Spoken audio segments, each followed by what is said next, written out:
یہ نہیں mask eco ہی 8 دن لا کرنا ہے تے بیلنس پوا سکتے جانو نو دے سکتے بیلنس تے اکٹھا 10 دا 20 دا ماسک نہیں لے سکتے صبح نمازاں پڑھنیاں رات رمضاناں دینیاں پھر اللہ نے ہیرا کریاں پتہ سکھ برادری کا ایک پشاور کا کرانے والا ہے کوارے منڈے انہاں دنوں بیاہ نہیں کرو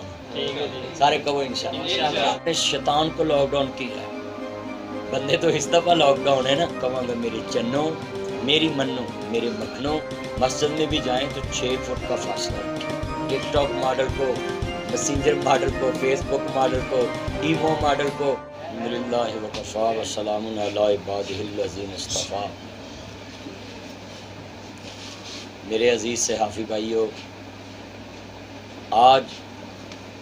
پاکستان اس بات کا متحمل نہیں ہو سکتا۔ پاکستان کے پاس اتنے وسائل نہیں ہیں۔ میں نے لاہور میں جناح ہاسپٹل کا دورہ کیا، وہاں ڈاکٹر صاحبان نے مجھے بتایا کہ پورے ہاسپٹل میں 12 صرف وینٹیلیٹر ہیں، اتنا بڑا جناح ہاسپٹل لاہور۔ تو میں اپنے پسرور کے چاہنے والوں کو یہ پیغام دوں گا صحافی بھائیوں کے ذریعے کہ آپ نے ساری زندگی کمایا ہے، اگر آپ ہوں گے تو آپ کھائیں گے نا، تو خدا کے لیے آپ چند دن اور صبر کر لیں۔ دکانوں پہ میل ملاپ، بازاروں میں ملنا جلنا، منڈی میں سبزی منڈی میں اور جو جانوراں والی منڈی، جہاں کہاں بھی انسانوں کا ملاپ ہوتا ہے ایسی جگہوں سے اوائڈ کریں۔ مسجد میں بھی جائیں تو 6 فٹ کا فاصلہ رکھیں۔ جو پورے پاکستان کے علماء کرام نے SOP بنائے ہیں صدر پاکستان کے ساتھ مل کر اور وہاں سائن کیے، ہم بھی انسانیت کے خیر خواہ ہیں۔ ہم یہ نہیں کہتے کہ فلاں کی یہ بات ہے فلاں کی، یہ انسانیت کی بقا کا مسئلہ ہے۔ تو میں اپنے چاہنے والے چنوں نو کہاں گا میرے چنوں میری منو میرے مکھنوں، آپ سماجی فاصلہ رکھیں، ماسک کا استعمال کریں۔ یہ بس پریس کانفرنس کی وجہ سے میں نے اتار لیا ہے کہ ماسک کا استعمال کریں، سینیٹائزر ابھی میں نے استعمال کیا ہے، یہ لازمی کریں، اور گھر کے جہاں جہاں ہینڈل ہوتے ہیں دروازوں کے وہاں سپرے کریں جہاں بار بار کسی کا ہاتھ ٹچ ہوتا ہے۔ ویسے تو اب آپ کے پاس ٹچ موبائل آ گیا ہے، تو میں کہتا ہوں یہ موبائل بھی ایک دوسرے کو مت پکڑائیں، اگر پکڑائیں تو پھر اس کو بھی سینیٹائزر ایسے ہاتھ لگا کر پھر کریں۔ تو میں اپنے ان دوستوں کے ذریعے تمام پسرور کی عوام کو پیغام دیتا ہوں کہ آپ حکومتی تدابیر پہ عمل کریں۔ یہاں حکومت کا مسئلہ نہیں، یہ انسانیت کا مسئلہ ہے، پوری پاکستان کی بقا کا مسئلہ ہے۔ ہمارے پاس اتنے محکمہ صحت میں وسائل نہیں ہیں، یہ نہ ہو کہ آپ ملنا جلنا شروع کر دیں تو وہ سارے جراثیم کرونا وائرس کے آپ پہ منتقل ہوں، پھر آپ کا پورا خاندان جو ہے وہ داخل ہو جائے ادھر ہاسپٹل میں۔ تو ہاسپٹلوں میں تو اتنی جگہ ہی نہیں، پہلے ہی بیڈ خالی نہیں ہے، پہلے ایک بیڈ پہ 2 مریض پڑے ہیں، ڈاکٹر حضرات فرنٹ پہ لڑ رہے ہیں، پولیس لڑ رہی ہے، پیرامیڈیکل سٹاف، نرسز، پاک فوج کے ڈاکٹر، یہ صحافی برادری ساری فرنٹ پہ لڑ رہی ہے، ہر ایک کے پاس جا رہی ہے دیکھو کو کہ یہاں کیا صحت کا مسئلہ ہے، یہاں کیا صحت کا مسئلہ ہے۔ تو میں اپنے ملک کے ساتھ، اپنی عوام کے ساتھ، اپنے ملک کی پولیسیوں کے ساتھ ہوں۔ میرا یہی موقف ہے کہ میں نے 5 جمعے نہیں پڑھائے، یہ رمضان کا برکت والا جمعہ وہ بھی حکومتی تدابیر پہ عمل کرتے ہوئے اور انتظامیہ سے تعاون کرتے ہوئے پڑھایا ہے، اور اس میں بھی میں نے یہی درس دیا ہے کہ اپنے آس پاس پڑوس میں غریبوں کو راشن دیں، اور غریبوں کو درس دیا ہے کہ ایک دفعہ لے لیں تو دوبارہ نہ لیں، دوبارہ کسی اور حقدار کے پاس جائیں۔ اور خاص کر کے میں کہتا ہوں کہ محلے میں اگر 10 غریب لوگ ہیں، اگر ایک بھی امیر ہے تو وہ امیر 10 کو راشن پہنچا سکتا ہے، 3 4 5 ہزار کا تو راشن آ جاتا ہے مہینے کا، تو 5 ہزار کا راشن اگر ایک امیر 10 گھرانوں کو 50 ہزار میں بیچ دے، وہ اس کی زکوٰۃ بھی نکل جائے گی اور پوری گلی ایک مہینے کے لیے سیف ہو جائے گی۔ اور ہمیں صبر کا دامن نہیں چھوڑنا چاہیے۔ اور کوئی سوال؟ اچھا، رمضان کے حوالے سے جو رمضان چلتا رہتا ہے اس کے حوالے سے دیکھیں، رمضان المبارک اللہ نے ایسا مہینہ بنایا ہے کہ جس میں اللہ نے شیطان کو لاک ڈاؤن کیا ہے۔ بندے تو اس دفعہ لاک ڈاؤن ہے نا، شیطان کو اللہ ہر سال رمضان میں لاک ڈاؤن کر دیتا ہے، اس کے چیلے دنیا میں پھرتے ہیں، وہ شیطان کی جو ہے باتیں لوگوں تک پہنچاتے ہیں۔ اور سب سے زیادہ رمضان میں شیطان چاند رات کو اس پہ خوش ہوتا ہے جو کسی کے گھر میں لڑائی ڈلوائے۔ اس لیے رمضان جو ہے صبر کا مہینہ ہے، رمضان برداشت کا درس دیتا ہے، رمضان اس بات کا تصور پیش کرتا ہے کہ تمہیں اللہ دیکھ رہا ہے، یہ کیمرے کوئی بھی نہ لگے ہوں تو تمہارا یقین ہونا چاہیے میرا اللہ دیکھ رہا ہے۔ اس لیے تمام مسرور کے میرے چنوں کو، ٹک ٹاک ماڈل کو،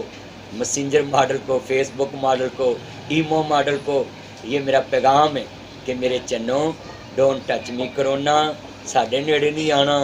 ہاں کرونا گھر سے نہیں ہونا، کرونا باہر سے ہی آنا، اس لیے باہر مت جانا، گھر میں ہی رہنا، اس واسطے گھر رہو گے سیف رہو گے، نہیں تو مختارے والی گل ہی آ جانی جی، اس واسطے میرے چنوں گھر ہی رہو۔ مدنی صاحب جو قادیانی کو اقلیت قرار دیا گیا اس کے بارے میں ذرا رہنمائی کریں اسلام کو۔ اس میں دیکھیں اقلیت پاکستان میں جہاں کہیں بھی ہے ہم ان کو سلوٹ کرتے ہیں، اقلیت کا حق اسلام نے دیا ہے، اقلیت خواہ وہ عیسائی ہوں، مسیحی برادری، خواہ سکھ برادری ہو، خواہ ہندو برادری ہو، یعنی کسی بھی مذہب سے جو اپنے آپ کو ڈکلیئر کرتا ہو کہ میں غیر مسلم ہوں اس کو اقلیت کہتے ہیں۔ اور مدینہ طیبہ میں حضور نے اس کو ذمی کا لفظ دیا کہ ان کے حقوق ہمارے ذمے ہیں، بڑی عزت کی ہے اسلام نے اقلیتوں کی، مگر ہمارا حکومت سے مطالبہ ہے، ہم یہ نہیں کہتے ٹھیک ہے حکومت نے اگر کہا ہے کہ ہم اپنا فیصلہ یہ واپس لیتے ہیں، ابھی ہم نے ڈسکس ہی نہیں کیا، وفاقی وزیر نے بیان دیا ہے تو ہم مطمئن ہیں، یہ ملک احتجاج کا مکمل نہیں ہو سکتا۔ اگر قادیانی اپنے آپ کو کہیں کہ ہم غیر مسلم ہیں تو بڑی خوشی سے ان کو اقلیتوں میں کمیشن میں ممبر بنا لیا جائے۔ یہی تو ہمارا مسئلہ ہے ان کے ساتھ کہ وہ اپنے آپ کو مسلم مانتے ہیں اور ہم کو کافر مانتے ہیں، ہم مسلمانوں کو وہ کہتے ہیں یہ مسلمان نہیں، تو پہلے وہ اپنے آپ کو ان کے جو بڑے ہیں وہ اقرار کریں میڈیا پہ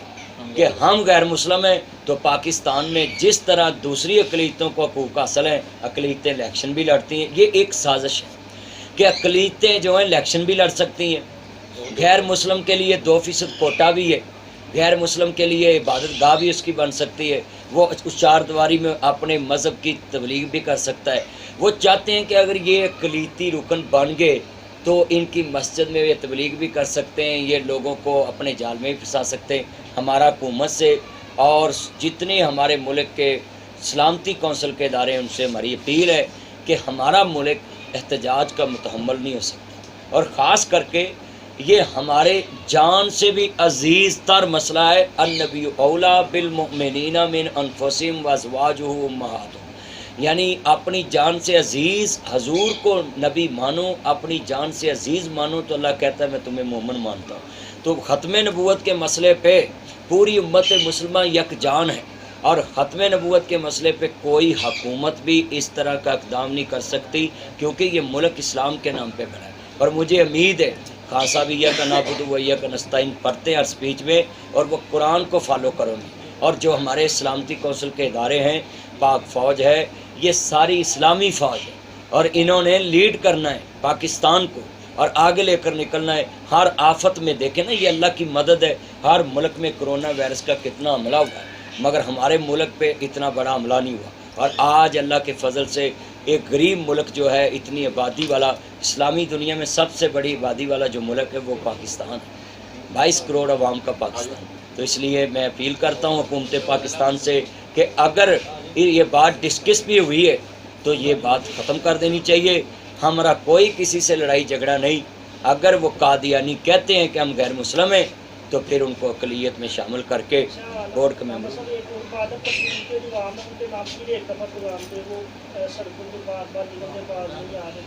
میں پسرور کی عوام کو پیغام دوں گا، میں نے آج جمعے میں بھی پیغام دیا ہے کہ آپ کسی کے ساتھ شیک ہینڈ نہ کریں، ہاتھ نہ ملائیں، گھروں میں بھی یہ بتائیں، اور جہاں گھر میں بیٹھے ہوتے ہیں وہاں بھی فاصلہ رکھ کے بیٹھیں، جہاں بھی بیٹھیں، میں بھی فاصلے میں بیٹھا ہوں، یاسر کے میرے درمیان فاصلہ ہے، تھوڑا ہے مگر ہے، آپ بھی فاصلہ رکھیں، روزانہ کپڑے تبدیل کریں، اور جب عوامی مقام پہ جائیں، منڈی پہ جائیں، سبز منڈی پہ جائیں، وہاں آ کر فوراً کپڑے تبدیل کریں، ماسک تبدیل کریں، یہ نہیں ماسک ایک کوئی 8 دن لا کرنا ہے، اینے مہنگا کوئی نہیں ہے گا، روز لوڈ کرا سکتے، بیلنس پوا سکتے، جانو نو دے سکتے بیلنس، تے اکٹھا 10 دا ماسک نہیں لے سکتے۔ ہاں جی،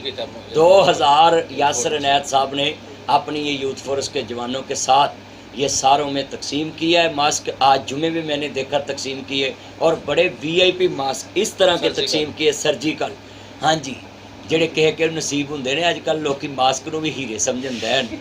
ਤੇ ਮੈਂ ਆਪਣੇ ਇਹਨਾਂ ਮੁਨਾਫਾਖੋਰਾਂ ਨੂੰ ਵੀ ਕਹਾਂਗਾ, ਚੰਨੋ ਇਹਨੇ ਪੈਸੇ ਕਿੱਥੇ ਲਿਜਾਣੇ ਜੀ? ਅਗਲਿਆਂ ਕਬਰ ਤੇ ਹੱਥ ਨਹੀਂ ਲਾਉਣਾ।